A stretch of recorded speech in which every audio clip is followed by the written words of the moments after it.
Hi hello friends, ఈరోజు మనం daily use చేసేటటువంటి ఇంగ్లీష్ సెంటెన్సెస్ గురించి తెలుసుకుందాం. అందులో భాగంగా ఫస్ట్ వన్ చూడండి, start studying. Start studying. Start studying అంటే అర్థమైంది, చదవడం ప్రారంభించండి. చదవడం ప్రారంభించండి. చదవడం ప్రారంభించండి. అదేవిధంగా open your books. Open your books అంటే పుస్తకాలు తెరవండి. మీ పుస్తకాలు తెరవండి. మీ పుస్తకాలు తెరిచి చూడండి అంటాం కదా, అట్లా.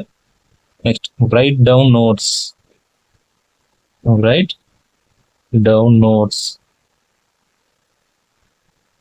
రైట్ డౌన్ నోట్స్ అంటే రైట్ డౌన్ నోట్స్, ఇంపార్టెంట్, ముఖ్యమైనవి రాసుకోండి అంటాం కదా. రాసుకోండి, నోట్ చేసుకోండి అంటాం కదా, అట్లా. Next, solve the problems. Problems అంటే సమస్యలను పరిష్కరించండి.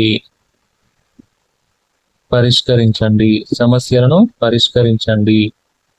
సమస్యలను పరిష్కరించండి. నెక్స్ట్, లెర్న్ ఇంగ్లీష్ అంటే ఇంగ్లీష్ నేర్చుకోండి. ఇంగ్లీష్ నేర్చుకోండి.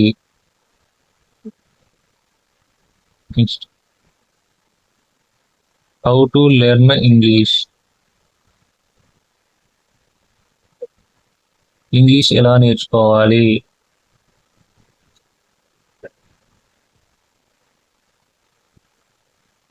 Next, how to earn money. డబ్బులు ఎలా సంపాదించాలి. ఎలా సంపాదించాలి. Next, take care. Take care అంటే జాగ్రత్త. జాగ్రత్త.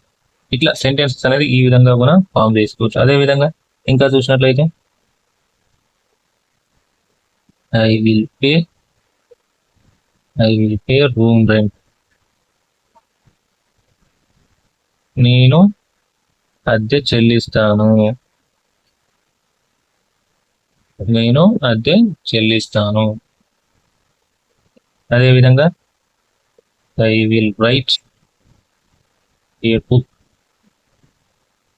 అంటే నేను పుస్తకం రాస్తాను.